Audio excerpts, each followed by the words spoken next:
4টা 4মুখী প্রদীপ প্রত্যেক মেন দুয়ারে ওরে সবাই জ্বালিয়েছে। কিন্তু শনি 30 বছর মিনে ঢুকছে, এ কি প্রথম?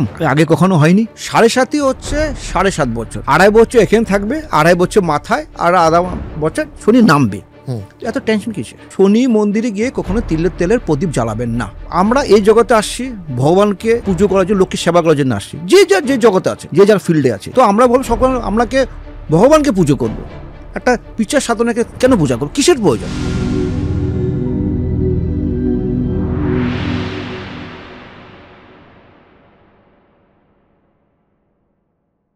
আচ্ছা, আজকাল একটা খুব শোনা যাচ্ছে শনি 7.5, এবং এটা নিয়ে অনেকে ভয় দেখাচ্ছে। শনি কি? শনি 7.5 শোনা যাচ্ছে না, শনি নিয়ে লোকে আতঙ্ক হয়ে গেছে। হ্যাঁ, মানে কোভিডের থেকে বেশি হয়েছে এখন। তো কোভিডে মানে লোকে এত আতঙ্ক হয়নি, যেন শনি 7.5 নিয়ে এখন আতঙ্ক হয়েছে। তো এত প্রোগ্রাম, এত কিছু লোক দেখানো হচ্ছে শনি 7.5। তো আমাদের যদি ধরুন নর্মালি আমাদের কাছে যে ফোন আসে, যদি 500 ফোন ডেলি আসে, ক্লায়েন্টরা ফোন করে, তো ধরুন 400টাই মানে একই প্রশ্ন, দাদা আমার তো মেষ রাশি, আমার কুম্ভ রাশি, আমার মীন রাশি, তাহলে কি আমি শেষ? শনি 7.5? আরে প্রথমত শনি 7.5 এই কি প্রথমবার হলো? এখন তো সোশ্যাল মিডিয়ার জমানা, তা আমরা এখন দেখছি, আজকে আগেও হয়নি কখনো। কারণ আজকে 29 মার্চ থেকে যে শুরু হলো, 6টা গ্রহ একসাথে বসে আছে। 6টা গ্রহ হচ্ছে হলো রবি বসে আছে, শুক্র বসে আছে, বুধ বসে আছে, রাহু বসে আছে, আর হচ্ছে শনি বসে আছে। 6টা গ্রহ একসাথে মিনে বসে আছে। এটা কতদিন অবধি চলবে? তো বলছি, তারপর হচ্ছে হলো মানে 29 থেকে মানে সূর্যগ্রহণ ছিল, তাই নিয়ে দেখবেন সবাই একই আলোচনা। কিছু লোকের প্রফিট হয়েছে, এরকম হচ্ছিল, দেখবেন যেখানে দেখেছি আমার প্রচুর ফোন করেছে, 4টা 4মুখী প্রদীপ প্রত্যেক মেন দুয়ারে ওরে সবাই জ্বালিয়েছে। কিন্তু শনি 30 বছর মিনে ঢুকছে, এ কি প্রথম? আগে কখনো হয়নি। তো এত ভয় কিসের? ভয় মানে হচ্ছে একটা হবে, নিশ্চয় মানে আপনি কোনো খারাপ কাজ করুন, সবাই জানে শনি হচ্ছে ন্যায় দেবতা, তার মানে আপনি নিশ্চয় কোনো খারাপ কাজ করেছেন, তার মানে কোনো আতঙ্ক ভয়ে আছে। তো শনিকে নিয়ে এত টেনশন নেই, আর শনি 7.5 নিয়ে এত টেনশন নেই। মেষ রাশির যা শুরু, 7.5 হচ্ছে 7.5 বছর, 2.5 বছর এখানে থাকবে, 2.5 বছর মাথায়, আর 1.5 বছর শনি নামবে। এত টেনশন কিসের? হতেই পারে। জীবনে মনে রাখবেন, পাগলের সমস্যা নেই, বাকি সব মানুষের সমস্যা আছে। ওর পাগলের কোনো রকম ফিলিং বলে কিছু নেই তো, আর বাকি সব লোকের সমস্যা, আপনারও সমস্যা, আমারও সমস্যা আছে। কিছু লোকের টাকার সমস্যা, কিছু লোকের মানে সংসারে অশান্তি হচ্ছে, কিছু লোকের ছেলেমেয়েরা অবাধ্য, সমস্যা সবারই আছে। কারোর হচ্ছে টাকা সবই আছে, কিন্তু নাম ফ্রেম আরও লাগবে। তাহলে এটা নিয়ে এত ভয় পাওয়ার কিছু নেই। ভয় তো পাচ্ছে, ইনকাম তো হচ্ছে না, কেন যত শনিকে নিয়ে ভয় দেখাবো, ইনকাম সবাই তো বাড়বে। তো শনি 7.5 কোনো প্রবলেম নেই। হ্যাঁ, শনি আপনাকে নেগেটিভ ফল দিবে। নেগেটিভ ফল কেমন হচ্ছে দেখুন, শনি কাজ কি? শনি হচ্ছে প্রথম মাইন্ড ইমব্যালেন্স করা। শনি হচ্ছে এক্সাম্পল হচ্ছে আগুন বলছি আমি, ঠিক আছে? চন্দ্র মানে কি? চন্দ্র হচ্ছে মাইন্ড আর মন, ঠিক আছে? এই মাইন্ড যখন শনির সাথে চন্দ্র কানেকশন হয়, প্রথমত মাইন্ড ইমব্যালেন্স হবে, আমাদের ফোকাস কমে যায়, ডিপ্রেশন, অ্যাংজাইটি, ওভার থিঙ্কিং হয়। তখন আপনি একটা ব্যবসা করছেন, তার ভিতরে আপনি ঢুকে গেলেন ইমব্যালেন্স। যখন আপনার মাইন্ড ফোকাস কমবে, তখন তো আপনার ব্যবসা এমনি খারাপ হবে,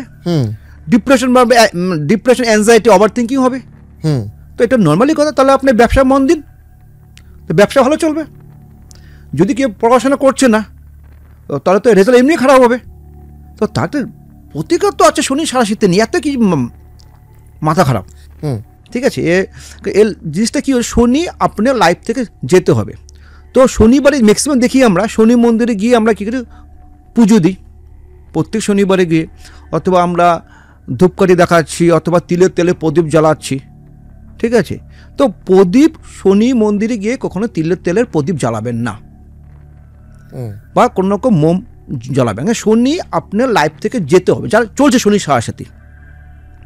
যখন আমরা প্রদীপ জ্বালানো হয়, তার মানে শনি যখন মানে আরও ব্রাইটনেসটা বেড়ে যাচ্ছে, শনি আপনার লাইফ থেকে কমতে হবে 7.5 প্রভাব।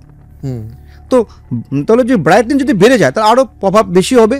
তো শনি 7.5 মন্দির থেকে যদি কারো শনি 7 চলছে, কোনো একটা প্রদীপের মধ্যে অল্প মাসকালাই, কালো তিল আরও অল্প সর্ষের তেল যদি কোনো নদীতে যদি ভাসিয়ে দেয় তার এফেক্টে বেশি হবে। কেন হচ্ছে শনি আমার যেমন জলের সঙ্গে সঙ্গে চলে যায়। আচ্ছা, এটা কোনো টোটকা নয়, এটা হচ্ছে কোনো শাস্ত্রে লেখা আছে। তো শনিবার করে মন্দিরে যান, নমস্কার করুন, কিন্তু প্রদীপ, ধূপকাঠি অথবা মোমবাতি জ্বলাই লাভ হয় না। ওকে ওকে। আর একটা হচ্ছে কর্ণপিশাচিনীর সাধনা, এইটা নিয়ে এখন সোশ্যাল মিডিয়াতে এটা তো বিশাল ব্যাপার বললেন। এটা তো মানে কি বলবো এটাকে, এই কর্ণপিশাচিনীর সাধনাটা কি এবং লোকে কেন করে? দেখুন, কিছু সাধনা আছে আমাদের, মানে আজকাল যেটা হয় কর্ণপিশাচিনী আর কর্ণপিশাচ দুটা দুরকম হয়। কর্ণপিশাচিনী হচ্ছে মেয়ে, কর্ণপিশাচ হচ্ছে ছেলে, ঠিক আছে।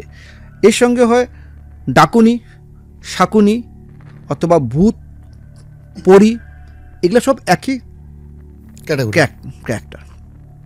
তো এই যে জায়গাটা আছে না, এই সাধনা না করাই লোকের বুদ্ধিমানের কাজ। কেন আমরা এই জগতে আসছি ভগবানকে পুজো করার জন্য, লোককে সেবা করার জন্য আসছি, যে যার যে জগতে আছে, যে যার ফিল্ডে আছে। তো আমরা বলবো সকল আমরাকে ভগবানকে পুজো করব, একটা পিচার সাধনাকে কেন পূজা করবো? কিসের প্রয়োজন? আমরা বাঁচবো কতদিন? তো তার থেকে কি এত যখন আমরা নেগেটিভ সাধনা শিখবো, তো নেগেটিভ আমাদের মাইন্ডে ঢুকবে। ধরুন আমি ধরুন একটা পিশাচিনী সাধনা করেছি, কর্ণপিশাচিনী, তো আমি বুঝবে কী হবে? তাহলে আপনার উপরে আমি ইউজ করবো, নাহলে আমি যে সিদ্ধ লাভ করেছি তো আমার তো জানতে হবে আমি সিদ্ধ লাভ করেছি, তো তখন কি করব? তখন আপনার উপরে ইউজ করবো, তাহলে খারাপ কাজ করছি। আর কর্ণপিশাচী যা আমি দেখেছি, আমার গুরুদেবই ছিল, যেটা আসামে ছিল, আমাকে আপনার হলো আসামে একটা যেটা কামাখ্যাতে যে পাশে দেখবেন আপনার হলো ভূতনাথ শ্মশান একটা আছে, ভূতনাথ শ্মশান আছে, সেখানে আমি দেখেছিলাম। ওখানে সাথে আমার কথা হয়েছিল, কর্ণপিশাচী নিয়ে গুরুদেব ছিল আমার সাথে, ওনার সাথে ভালো সম্পর্ক, অথবা আমি ওনার থেকে কিছু দীক্ষা নিয়েছিলাম। যারা সাধনা করে কর্ণপিশাচী নিয়ে, তো ওকে পিশাচের মতো হতে হবে। এর সাধনা ব্যক্তি নয়, পাগল ছাড়া কোনো লোকে এসব কাজ করে না, নৃশংস হতে হবে। ওটা আপনার ভাবার বাইরে। কারণ এই সাধনা খুব 41 ডেজ লাগবে, 41 দিনে আপনার সাধনা সিদ্ধি না, সে আপনার প্রভাব বুঝবেন। কেন কোনো পিশাচিনী হোক বা ভগবান হোক, আপনি আমরা কিন্তু ভালো মানুষ নয় যে ভগবানকে আমি সিদ্ধি লাভ করব, ভগবান আমার মাথায় বসবে, ভগবান আমাদেরকে চলাচ্ছে, আমি কিন্তু ভগবানকে চলাতে পারবো না। মানে আজকে আমি যদি কোনো রকম মা তারাকে সিদ্ধি করছি, তাহলে মাকে আমি চলাবো না, মা আমাকে চলাবে। এত সহজ নয়। সে আমরা মানে বামদেব নয়, আমরা হলো রামকৃষ্ণ নয়, আমরা হলো চন্দ্রকোনা নয়, আমরা সাধারণ ব্যক্তি। তো ওদের হিসাবে আপনাকে চলতে হবে। সিদ্ধি লাভ করেছেন, কিন্তু ওই সিস্টেম মানে রিমোট কন্ট্রোল ওনার হাতে আছে। কর্ণপিশাচী হচ্ছে যত নোংরা থাকবেন আপনি, যেটা সিদ্ধ লাভ করা হয়, সাধারণ মানুষের সম্ভব নয়, সেটা সাধারণ মানুষের দেখা সম্ভব নয়।